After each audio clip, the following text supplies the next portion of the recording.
I didn't see what you did. Your life. That's the Monday.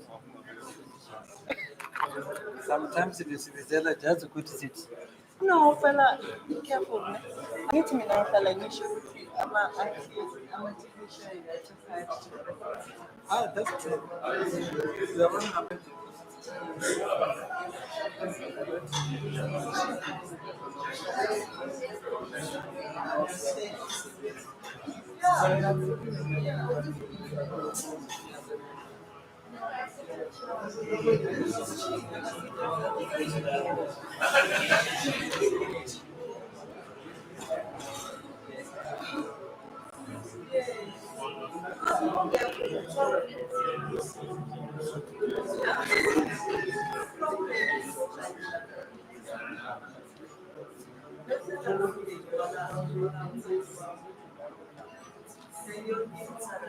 Because now the 3 minutes goes by.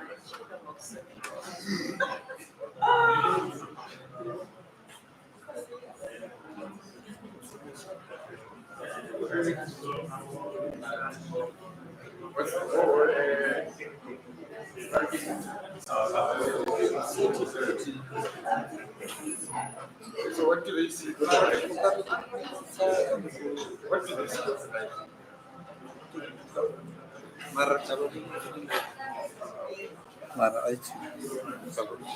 Are we live? Yeah.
I think it's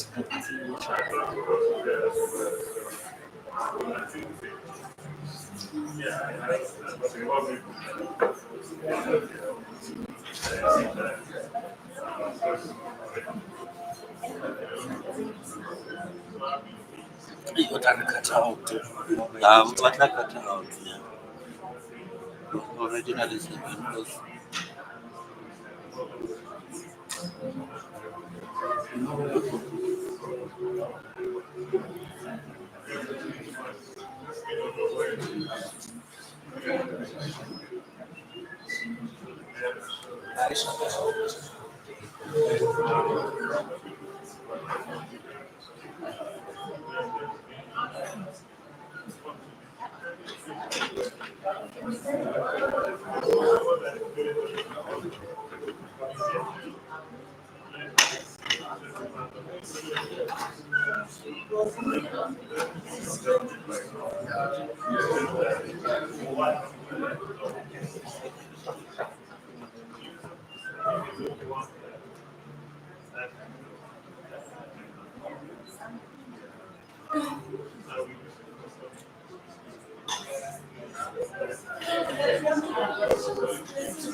Everything's fine.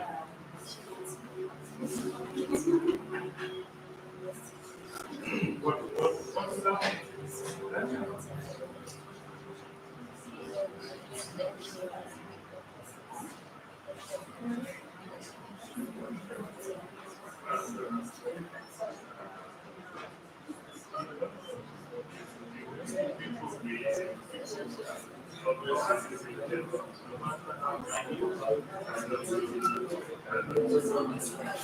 I don't know where I get that.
Good evening, ladies and gentlemen. May I kindly have your attention? Just a few announcements. You are requested to stand when procession comes in, and for whoever who would wish to exit the auditorium while the lecture is on, you are requested to exit through the back door there at my left side, at my left-hand side, and not through the front doors, as we are trying to avoid interruptions when the lecture is on. I thank you.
Ladies and gentlemen, thank you. You may be seated.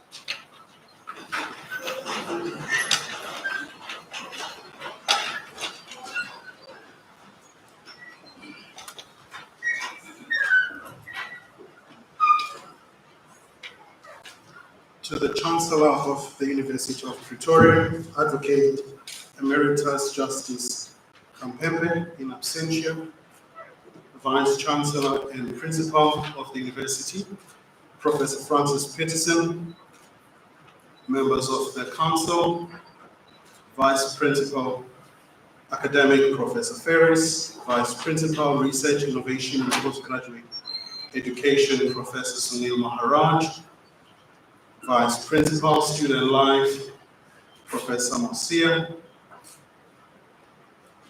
members of the executive of the university, directors, deans, deputy deans of different faculties, heads of departments, particularly Professor Mtia, executive members, distinguished guests. A particularly warm greetings to our speaker and the guest of honor tonight, Professor Gerald Wangenge Ouma and his beautiful family.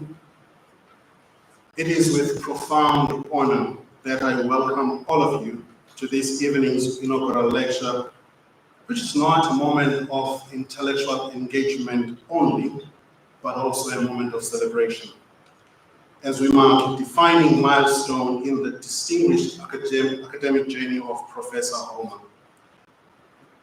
His lecture will be titled Financing Public Higher Education, Balancing Unsteady Scales.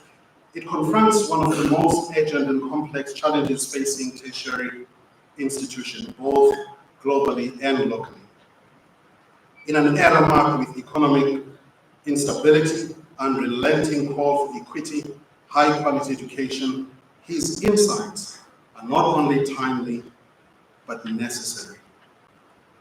The lecture offers a critical lens on sustainable financing models and stands to shape the discourse and inform policy architecture in higher education in South Africa, in Africa, and around the world. But before we get to Professor Ouma's lecture, I must particularly thank the Vice Chancellor who has taken time to be with us tonight and officiate this very important occasion. His presence underscores the importance that the university places on scholarly excellence and dissemination of impactful research. So, permit me to introduce to you Professor Francis. Professor Francis W. Peterson is a visionary leader in South African higher education sector and Vice Chancellor and Principal of this beautiful University of Pretoria. He has previously held esteemed positions as Vice Chancellor and Principal at the University of the Free State and Deputy Vice Chancellor at the University of Cape Town. He holds a PhD in engineering from Stellenbosch University, and his international engagements include prominent conferences worldwide where he has contributed to global discourse on higher education and research. And as a university, we are proud that he currently is the chairperson of the Board of Directors of Universities South Africa. I now invite Professor Francis to introduce Professor Ouma.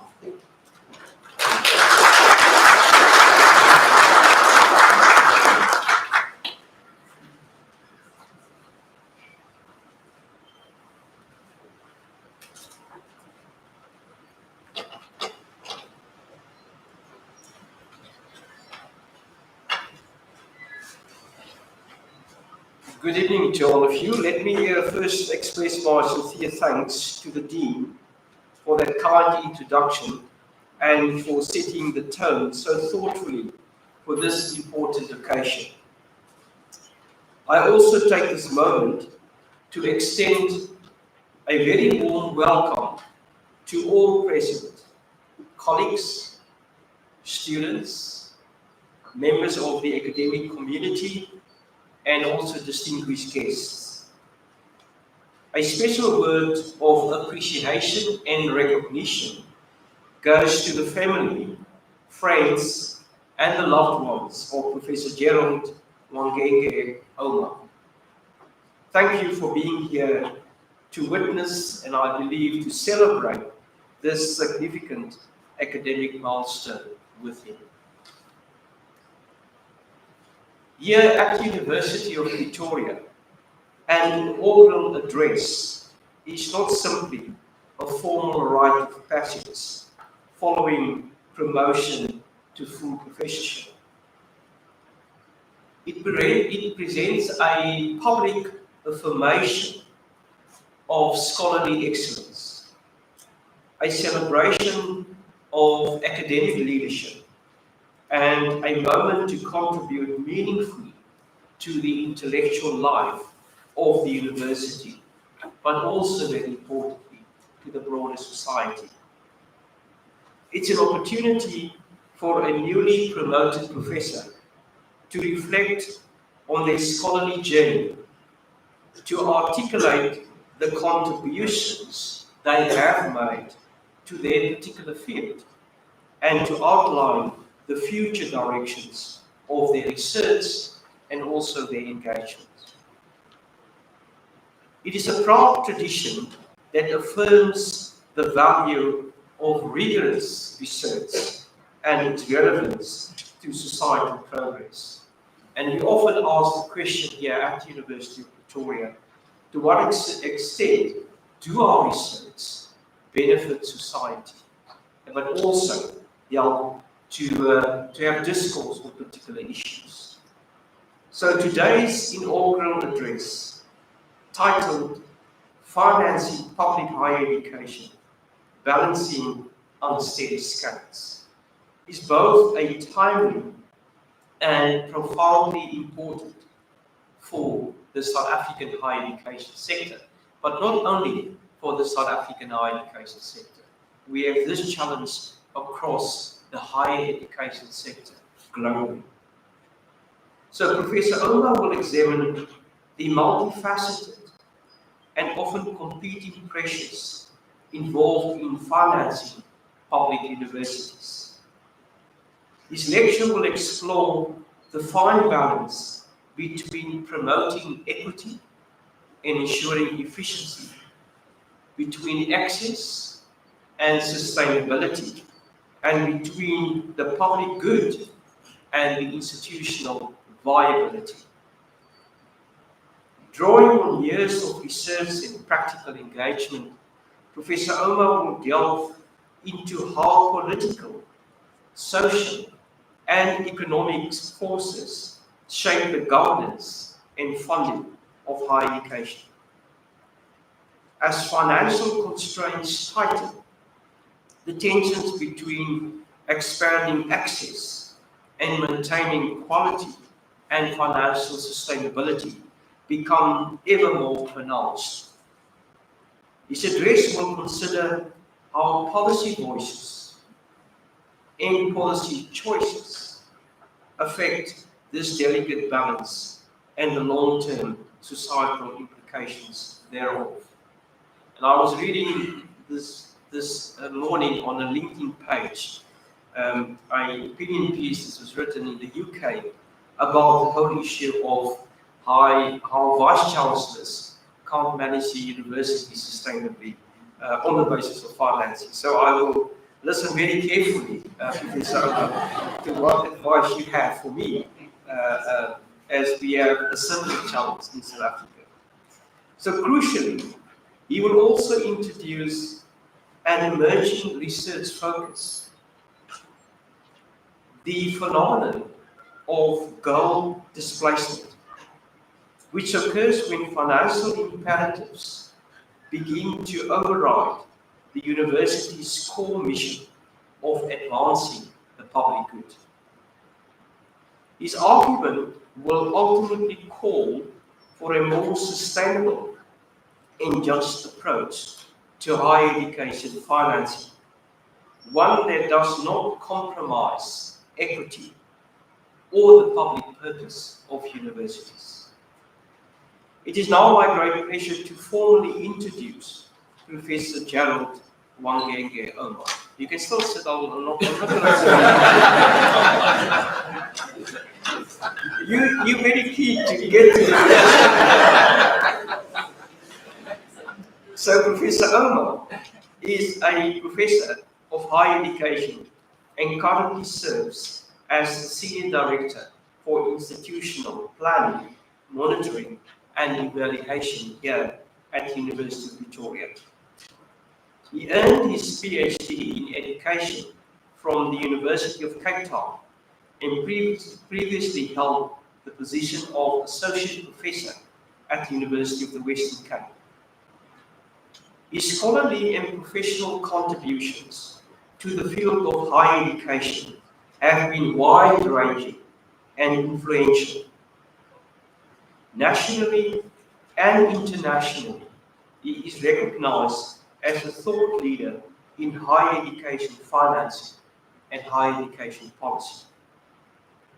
Professor Ouma has worked with prominent institutions in the post-school education and training sector, including Universities South Africa and the African Research Universities Alliance. His service on over a dozen national task teams bears testimony to the trust placed in his expertise, but also in his judgment. In addition to his academic leadership, Professor Ouma has led numerous research projects and published widely on higher education financing and the political economy of education. Beyond academia, his leadership continues as the chair of the board of the Partnership for African Social and Governance Research, and he has previously served for almost 10 years on the University of South Africa's funding strategy group. Ladies and gentlemen, it is indeed a privilege to now invite Professor Gerald Wangenge Ouma to deliver his inaugural lecture. Professor Ouma.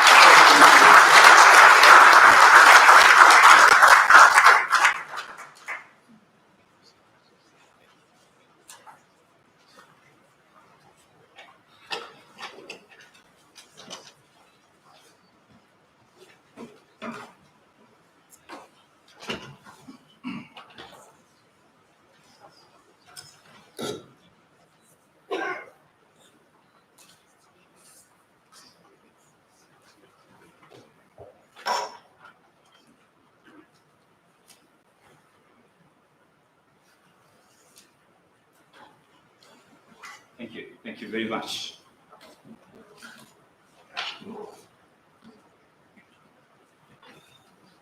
I stand here this evening with a deep sense of gratitude. The path to this moment has been long, winding, complex, at times challenging, but deeply fulfilling. From the eastlands of Nairobi, in Mshechere, the royal village of my forebears, Lukaya Primary School, Msingu High School, Kenyatta University, the University of Cape Town, the University of the Western Cape, and now the University of Pretoria. These sojourns have been shaped by many people who have taught me about life, shaped my thinking, and sustained my spirit. I have been an active researcher since the early 2000s. My research interests have evolved and cohered over time. I started off with an interest in non-formal education as a means for educating and skilling out of school youth. This was the focus of my master's thesis, which was published by UNESCO's International Institute for Educational Planning as a monograph in 2004. Before my master's and doctoral studies, I engaged in all kinds of research. Whenever a grant call came up, regardless of the focus, I applied. To my surprise, my success rate was actually impressive. I secured funding from several organizations, including the Council for the Development of Social Science Research in Africa, CODESRIA, the Organization for Social Science Research in Eastern and Southern Africa, OSRIA, and the Social Science Research Council in New York. Some of my friends joked that I was becoming an academic entrepreneur, and perhaps they weren't entirely wrong. But the truth is, I didn't have a stable job at that time. I was simply trying to get by, doing what I could with what I had.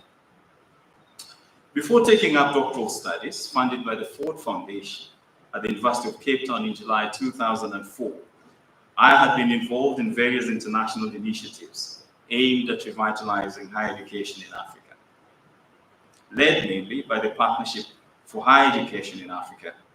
These initiatives exposed me to key debates on various aspects of higher education in Africa and globally, including public versus private provision, funding access, equity and inclusion, quality assurance, governance and leadership, research and knowledge production, graduate and employment, and institutional autonomy and academic freedom.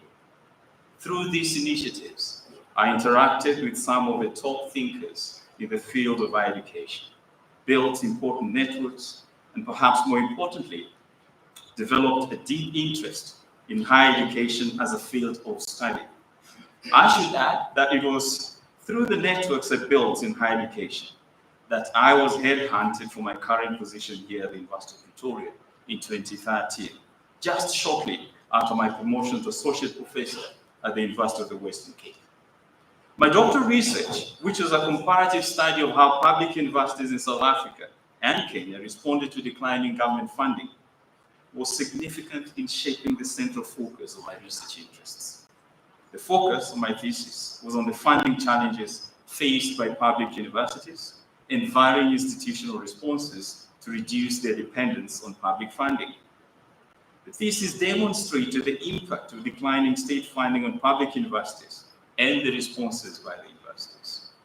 The responses reflected various forms of marketization. In relation to tuition fees, South African universities maximized tuition revenue by charging market-related fees, while public universities in Kenya did so by altering admission policies to favor fee-paying students whose numbers increased significantly. While the universities' responses enhanced their financial sustainability and expanded access through increased enrollment, they also raised concerns about equity, quality, and potential goal displacement, where financial sustainability became an end in itself, undermining the broader public good. Overall, the thesis underscored the critical political economy dynamics at play in the financing of public higher education in Africa. The thesis provided a foundation for my future research, resulting in numerous studies exploring mainly the crisis of state funding, dependence on tuition fees, third stream income, and the policy contradictions generated by these challenges. My colleagues and I are currently conducting a study on the business activities of South African universities. Since 2007, I have served on over a dozen national task teams focused on various aspects of higher education financing in South Africa and globally. These include the Ministerial Committee on the Financing of Universities. It was chaired by President Ramaphosa, who was not president then. The Ministerial Task Team on Fee-Free University Education for the Poor, and the Ministerial Committee to review the funding framework for higher education, further education, training, and other learning centers. Serving on these pivotal bodies has allowed me to contribute to shaping South Africa's higher education funding systems. These roles have helped me develop a strong appreciation of the political, economic, and social dimensions that influence higher education funding models. Similarly, my contributions have helped inform national policy choices on the country's funding framework, tuition fees, student financial aid, and institutional sustainability. In addition, these policy engagements and my role as the Senior Director for Institutional Planning, Monitoring and Evaluation here at the University of Pretoria, as well as my membership of the University of South Africa's Funding Strategy Group for 10 years, have profoundly shaped and enriched my scholarship, grounding my academic work in real-world policy processes and institutional realities. They have provided a rare vantage point into the tensions and trade-offs inherent in funding decisions between access and sustainability, public good and market logic, massification and quality. My research is thus uniquely positioned at the nexus of policy and practice, combining rigorous analysis with policy relevance and contributing to a deeper understanding of the political economy of higher education in Africa. Ladies and gentlemen, to make sense of the many interests and role players in the financing of public higher education, the contestations around it, competing interests, as well as contradictions, the fight over who should pay, and how global pressures shape local choices, I have located my research at the nexus between political and economic processes. I have done this in the context of colonial legacies, post-independence aspirations and complexities, economic challenges, and global policy shifts. Allow me a moment to elaborate. Higher education in Africa has undergone significant transformations, shaped by factors such as the continent's colonial legacy, and in the case of South Africa, a colonial legacy superseded by apartheid. Post-Uhuru aspirations, political developments and complexities, shifting economic landscapes and logics, and global policy shifts. State funding policies have been a central part of these transformations, often reflecting the broader socio-political and economic dynamics, as well as the interplay of local and global influences. Questions regarding how much funding should be allocated to universities, how the funding should be allocated, who should pay for higher education, student financial aid, and higher education's policy objectives have prompted decades of debate. These debates often reflect the complex interaction of history, politics, and economics in shaping higher education funding policies. As I've already mentioned, the political economy perspective locates higher education at the nexus of political and economic processes, where governance, funding, and social outcomes are continuously negotiated and contested. The decisions made by policymakers are influenced not only by immediate financial realities, but also by broader political agendas and societal demands, such as expanding access and a focus on social justice, equity, and skills development. In African countries, the political economy of higher education is shaped by a number of factors. This includes fiscal constraints and competing demands from other sectors, such as health and infrastructure, security, geopolitics of global lending institutions, such as the World Bank and the International Monetary Fund, electoral politics and the strategic use of education as a tool for political mobilization and legitimization, public expectations around the returns of higher education in terms of employment, social mobility, and national building, or nation building.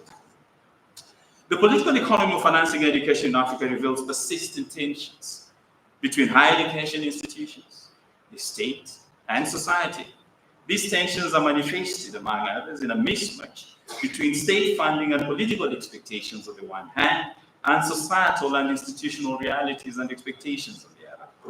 The tensions are to some extent the product of a lack of a shared understanding of the needs, resources, challenges, and visions of all three actors. My research has surfaced these tensions. For instance, during the 2015-2016 fees must fall student protests, universities argued that the raising of tuition fees was a response to a decline in state funding. Well, while this was largely true at the national level, it was not always the case for individual universities, especially historically advantaged universities. On the other hand, the state argued that it had increased student financial aid significantly, but the impact had been minimal because of the tendency by universities, not my words, government's word, to increase tuition fees. The tensions in relation to tuition fees had for a while been lingering in post-apartheid South Africa, mainly from the early 2000s, and were more pronounced at historically disadvantaged universities. Already in 2007, the then Department of Education, which also had responsibility for universities, proposed the regulation of tuition fees. 2007 already. Public universities through Higher Education South Africa, HISA, now University South Africa, responded to the proposal by invoking the principle of institutional autonomy. They argued that it was only possible to reduce tuition fee levels if state funding increased. I must admit, I served on the HISA committee while completing my doctoral studies, and I was the principal author of its final report. My subsequent scholarship revealed the flaws in HISA's position, which underappreciated the complexities of the political economy of financing education in South Africa, its history of inequity, and a rising public sentiment against tuition fee increases. Well, state funding did not increase in real terms. Tuition fee levels continued to rise. Demand for higher education did not abate. Student discontent increased, and we ended up with fees must fall. An important consequence of this instability is that tuition fees regulation has now become a very real prospect, suggested in 2007. As all of you may know, and my research has highlighted, higher education funding decisions are not always aligned with educational need or economic logic. The tendencies for political leaders to prioritize short-term political interests at the expense of long-term educational needs. In this context, policy making is not purely a rational process. It is often influenced by the interplay of various interests, resulting in policies that contain contradictions. The South Africa's case illustrates, despite the finding of the Presidential Commission of Inquiry into Higher Education and Training in 2017, that there was insufficient funding, that there was insufficient financial capacity in the state to provide free higher education and training to all who are unable to finance their education for poor and working class students. I was invited by the Commission to give testimony on alternative sources of funding in February 2017. Overall, when analyzing how public universities in Africa and globally are funded, it is important to consider the political and social factors at play, not just the technical aspects of resource allocation. My research has shown that public universities must carefully navigate between institutional autonomy, financial and political dependence, and public scrutiny, a disconnect between institutional financing universities. My research has documented the financial challenges faced by public universities. Many African universities are grappling with persistent financial challenges, compromising their ability to broaden access, provide quality education, support impactful research, and ultimately contribute meaningfully to their country's socio-economic advancement. In Kenya, for example, the Auditor General's reports have regularly highlighted the significant financial challenges experienced by the country's public universities. These challenges include accumulated deficits and technical insolvency, where current liabilities far exceed current assets and unremitted statutory deductions. Technical insolvency is not good news for a vibrant knowledge project. In South Africa, the trends in state funding of public universities can be described as mixed. From 2004 to 2010, subsidy allocation to universities grew by an average of between 2 and 5%, which could be characterized as modestly positive. However, the period from 2010 to 2023 can be described as a period of decline.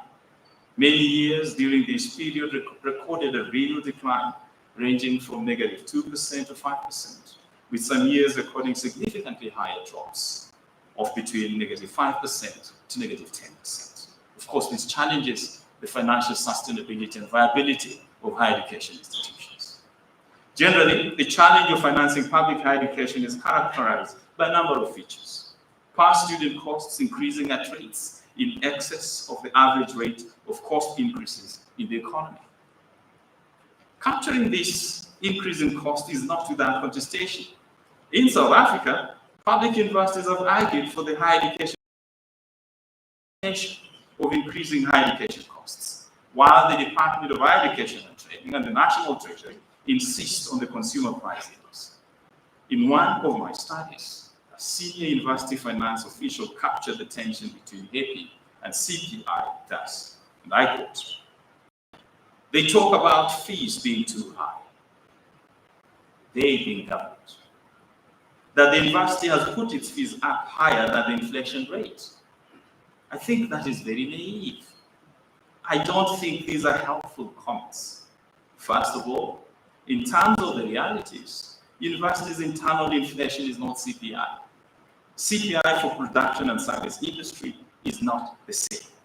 It is much higher for the service industry. It's therefore not good to talk to us about CPI because we're not manufacturing steel or processing fish."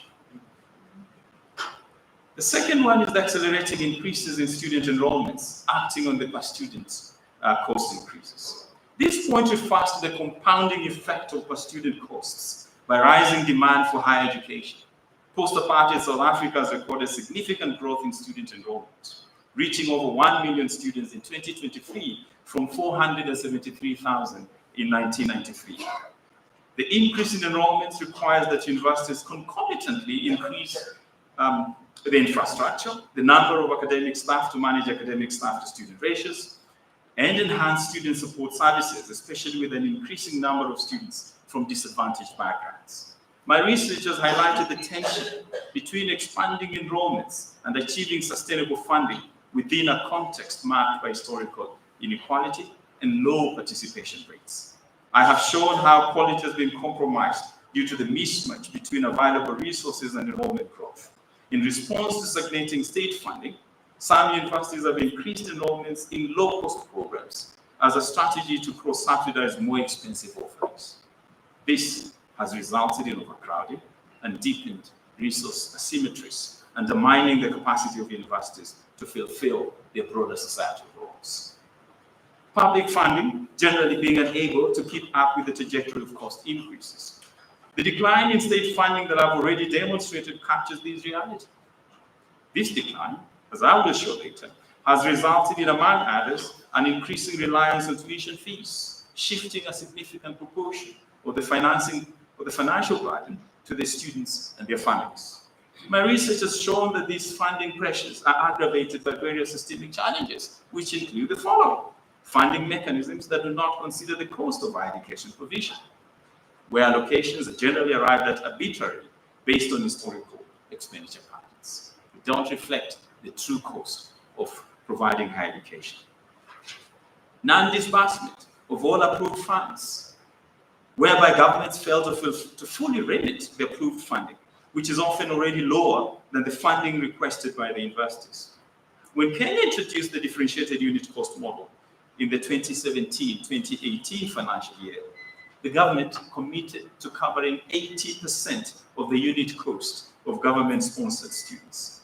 However, the actual allocations consistently fell short of the 80% target.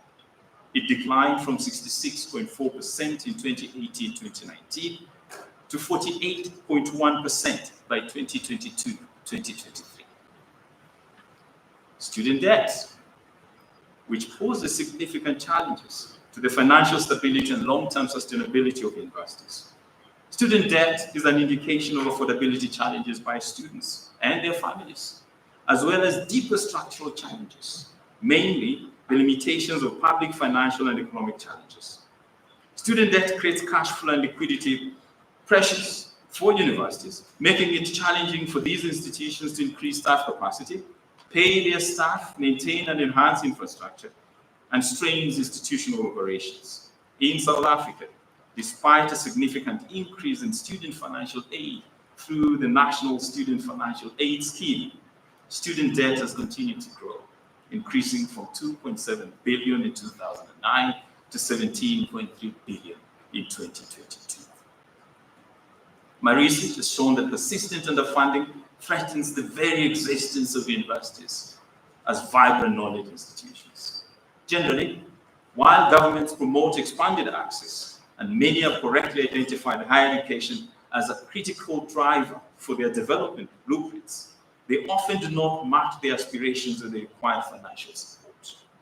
This mismatch creates tensions between institutional realities and the realization of lofty public policy goals, highlighting the need to rethink existing financial approaches. Public underfunding compels universities to seek non-governmental sources of funding to mitigate resource constraints. This has become necessary to ensure institutional stability and the effective pursuit of their core missions. As noted already, the drive to generate non-governmental income should not become an end in itself, particularly at the expense of important public policy objectives. A critical juncture in the financing of higher education in Africa is the introduction of structural adjustment programs by the World Bank and the International Monetary Fund in the 1980s and 1990s.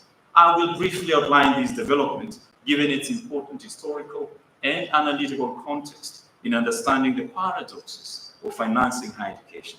particularly in sub-Saharan Africa. Many of you may be familiar with the contestations in the 1980s and 1990s, driven by the World Bank and the International Monetary Fund, regarding whether public higher education in Africa was a public good. The 1990s were an economic nightmare for many African countries. This was the era of structural adjustment programs, where expanded public funding on social services, including higher education, was frowned upon by global entities such as the World Bank. The introduction of structural adjustment programs represented a major policy shift in the political economy of many African states and its social institutions.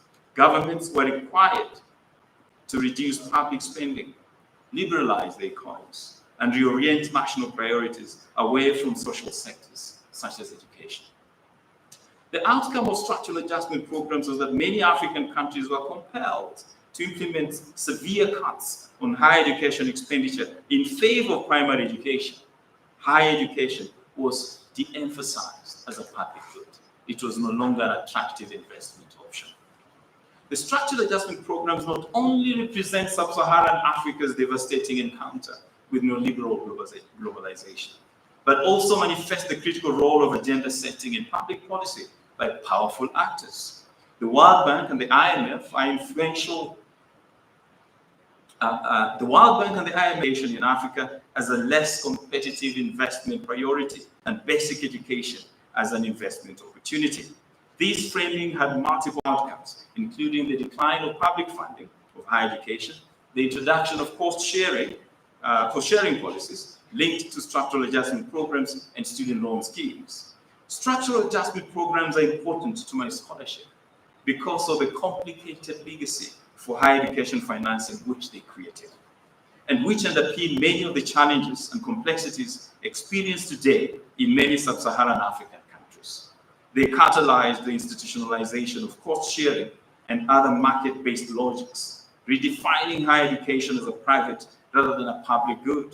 Further, they provided a policy framework that legitimized the systematic decline of state funding of public higher education, which continues in many countries.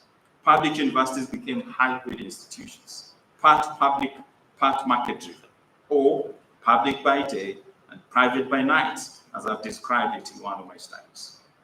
In addition, they created enduring tensions in relation to balancing demands for massification, quality, and sustainability.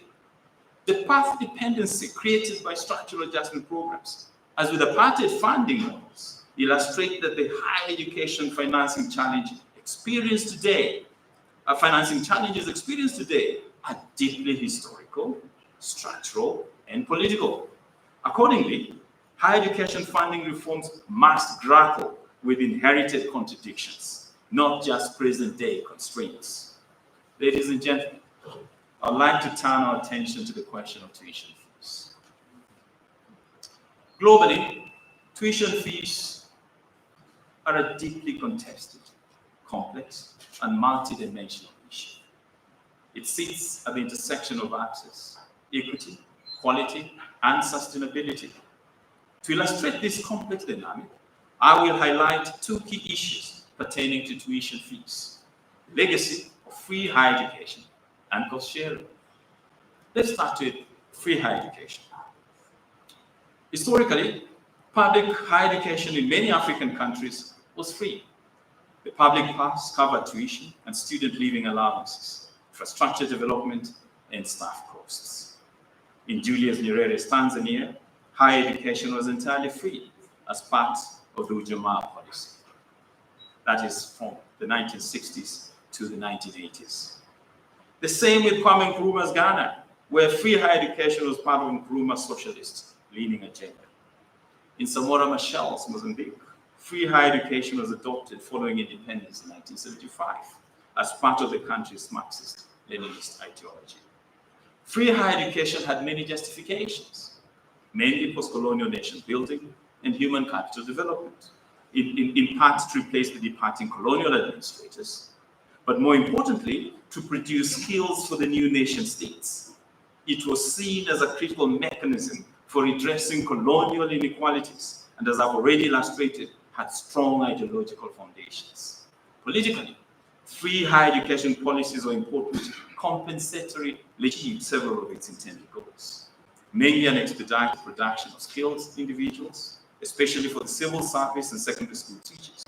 However, it also had a number of unintended consequences, one of which was the engendering lower levels of education, especially secondary education, were not always free. As a result, many students who could not afford education at the lower levels were left out of education. Overall, as I've argued in my research, free higher education in Africa was generally built on inequitable social structures. As a result, it reproduced and reinforced these inequalities.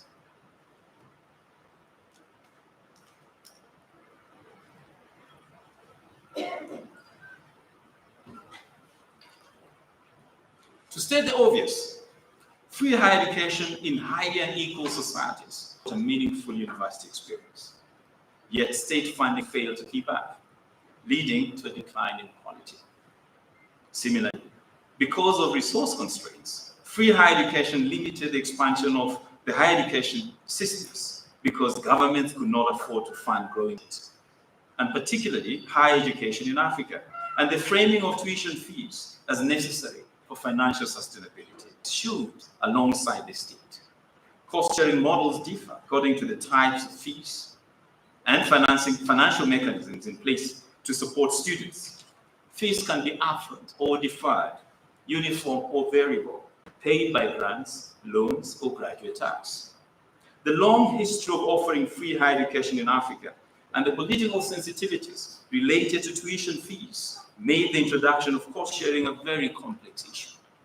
Today, cost sharing is a key element of higher education financing in Africa. Many countries that had hitherto not charged, that did not charge tuition fees, such as Zambia, Ghana, Uganda, Tanzania, Mozambique, introduced tuition fees. Some, like Kenya and Uganda, introduced dual track or parallel programs, whereby public universities admitted a cohort of students that was heavily subsidized by the state, and another cohort that paid the full fees.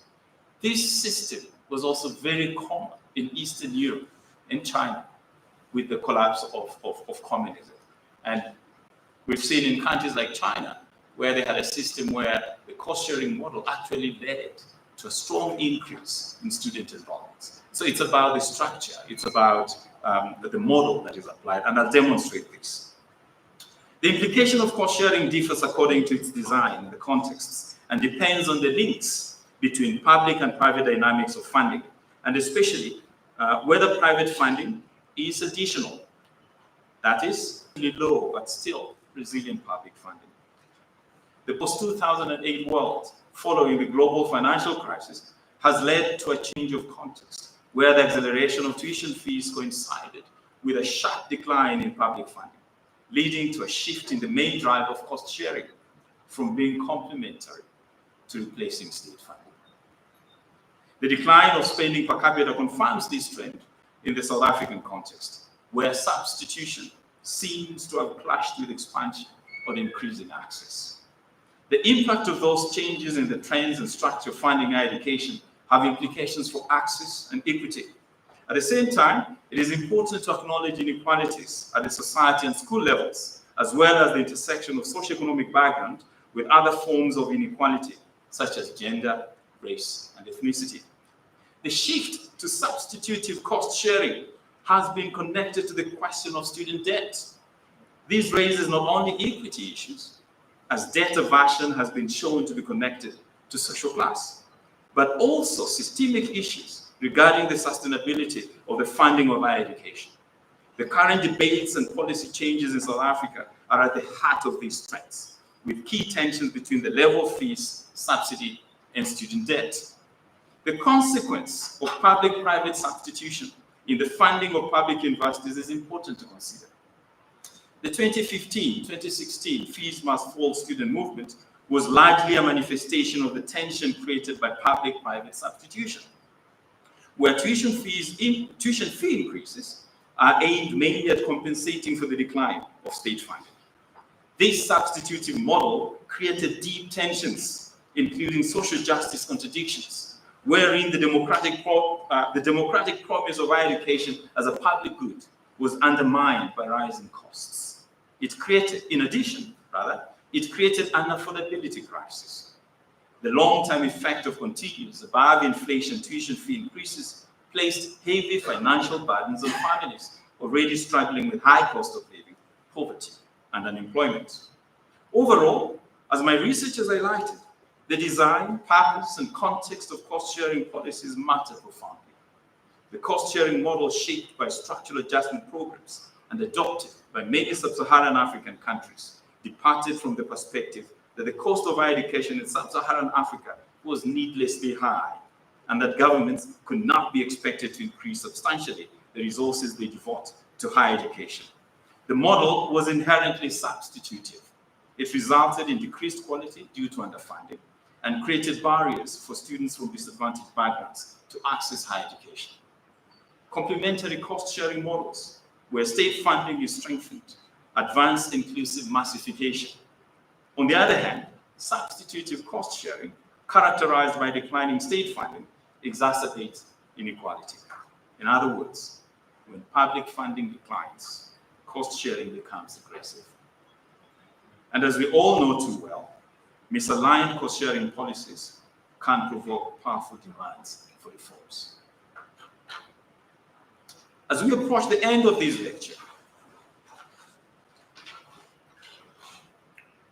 imagine walking into a lecture hall with leaking roofs, and many students are sitting on stairwells because there is no space and the lecturer has to use a rusty microphone in order to be heard. Imagine the parent who has to decide which of her children to send to university because she cannot afford to pay for all her children.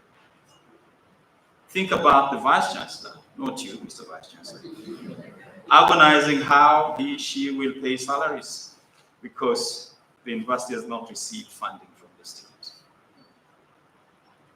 Think about the student who has been barred from registering for the academic year because he or she has outstanding tuition balances. What about the finance minister, wondering how to balance the budget, sustainably fund higher education, basic education, social security, infrastructure development, while complying with the demands of the World Bank and the IMF to cut public spending? These questions have engaged me for the past 2 decades. They illustrate the challenge of developing higher education funding models that ensure financial sustainability and the realization of important public policy goals. Good, functional, and high-quality university education requires significant resources. Yet, ensuring affordability for students and institutional sustainability can be a challenging balancing act. My research has highlighted various lessons that can be drawn from the evolution of higher education funding policies and the challenges of financing public higher education.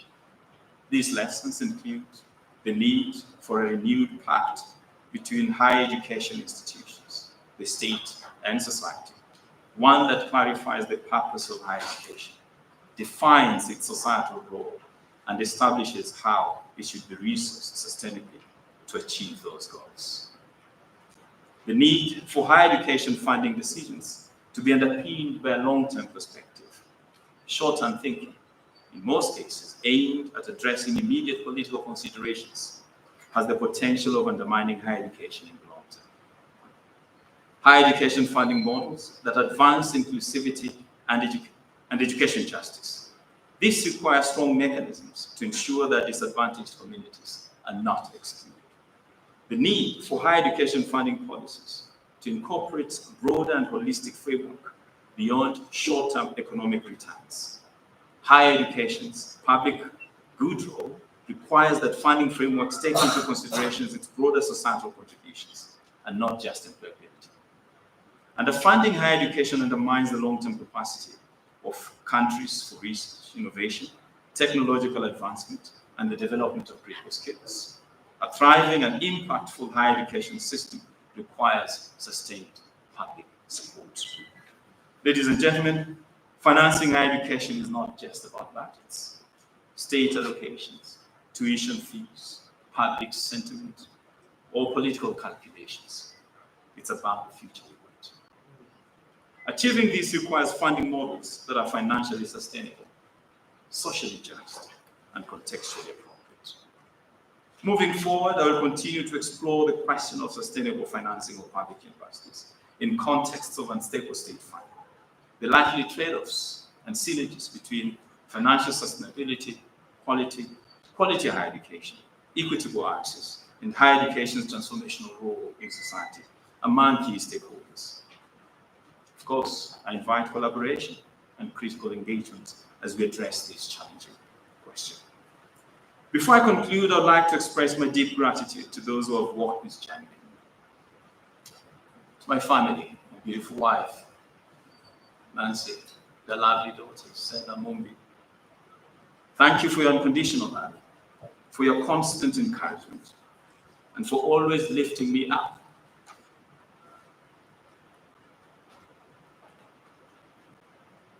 Whenever I seem like despair.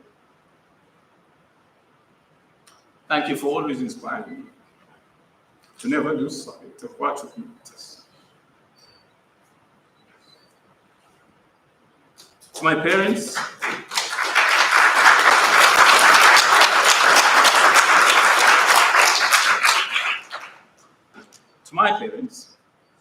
thank you for laying the foundation for everything I do. To my late father, Anthony Ouma, I thank you for the gift of curiosity that you instilled in me and for the life lessons that you taught me. I remember you saying to me whenever we walked past the University of Nairobi, son, if you have the brains, then you belong at the university. Those words stayed with me, part encouragement, part challenge, but always with love. And today, as I stand here, I carry the compelled to study by moonlight. I don't know how they did it, due to the poverty their families face. They nevertheless taught us to see even the humble kerosene lamps in our homes as a precious privilege, not to take it for granted. I'm grateful to my master's and doctoral thesis supervisors, Professor Frederick Gravening, the late Dr. George Namasu, Professor Crane Sadine, and Professor Nico Kluter. I'm deeply grateful to Professor Zubeda Desai, my former dean at the University of the Western Cape, for unwavering support, friendship, and collegiality, which made it possible for me to thrive as a young scholar. While I'm a professor in the Faculty of Education, my substantive role is in professional services as Senior Director for Institutional Planning, Monitoring, and Evaluation. As you know, this role does not traditionally include delivering inaugural lectures. For this reason, I'm deeply grateful to the university for the professorial appointment. I want to express my sincere thanks to Professor Temba Musia and the immediate former Dean of the Faculty of Education, Professor Chika Sibole, for their support in this regard. I must warmly acknowledge the institutional leadership here at the University of Pretoria, especially the Vice Chancellor, Professor Francis Peterson. I'm doubly grateful to you, Mr. Vice Chancellor, not only for your support, but also for kindly presiding over this inaugural lecture. Thank you very much. I extend my gratitude to the Faculty of Education, especially the Office of the Dean for organizing this inaugural. My particular gratitude goes to Dr. Sharon Mashal, Head of Marketing, for overseeing the logistical arrangements. And thank you, Zanelli, for all the support. To the funders and organizations that have supported my research over the years, I extend my sincere gratitude. Your investment in my research has been invaluable, and I'm deeply grateful for your belief and support. And finally, to all of you here tonight, colleagues, family, friends, and fellow students, thank you for joining me here tonight. Thank you.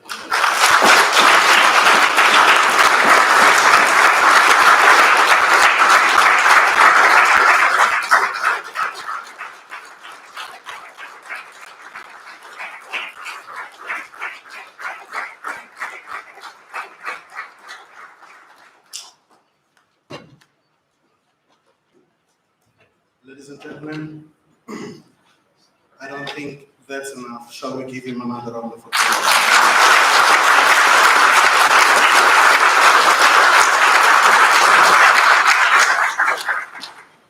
Professor Ouma, thank you for a profound and challenging lecture that provided incredible insights into financing higher education, balancing unsteady scales.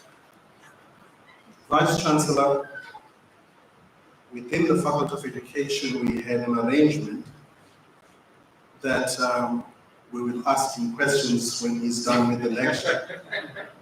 But as a true professor, and thanks to the Vice Chancellor, there has been an agreement that after this, all those who attended will answer questions in a test that he will give out. I must just take this opportunity, Vice Chancellor, to highlight a very important component of what Professor Ouma symbolizes and represents within our faculty. Colleagues will have noted that he went from politics to economics as well as education. We have a department in our faculty called Department of Education Management and Policy Studies, which in its nature is interdisciplinary. And we promote the scholarship that does not only focus on one discipline, but integrates different disciplines. And I am quite proud that Professor Ouma represents what we call a professor in our faculty. Not only did he deliver a speech and a lecture that addressed and highlighted his academic scholarship, both internationally and internationally, but he also highlighted the impact of that work, so that it's not only for the library and journals, but it's actually impacting policy, both nationally and internationally. He integrated somehow policy and practice, politics, economics, but more importantly, at the heart of it all was social justice. And this is what we call a professor in our faculty. So, Vice Chancellor, as a Faculty of Education in the university, we are profoundly proud that Professor Ouma is a professor in our faculty. Congratulations once again, sir.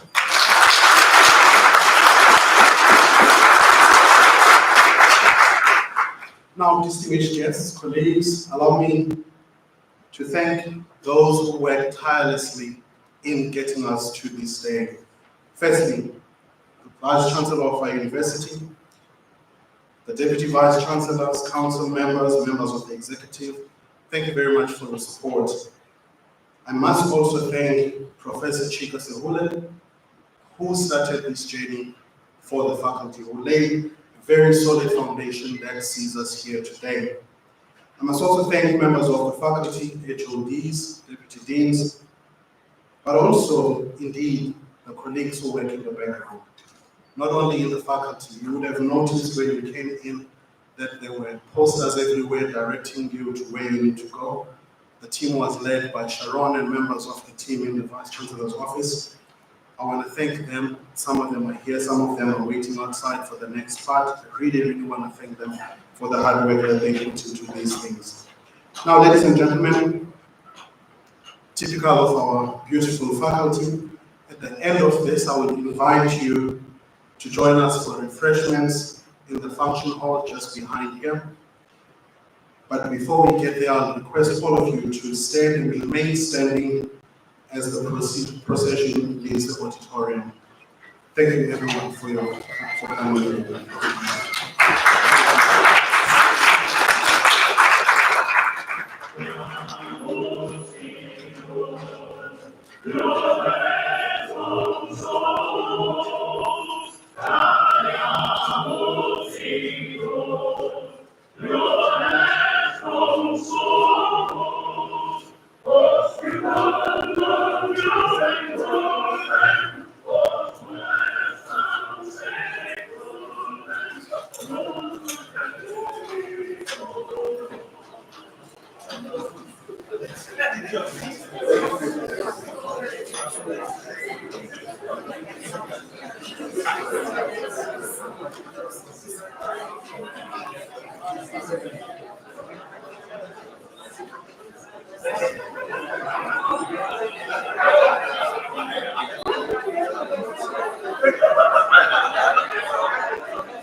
Just in this minute.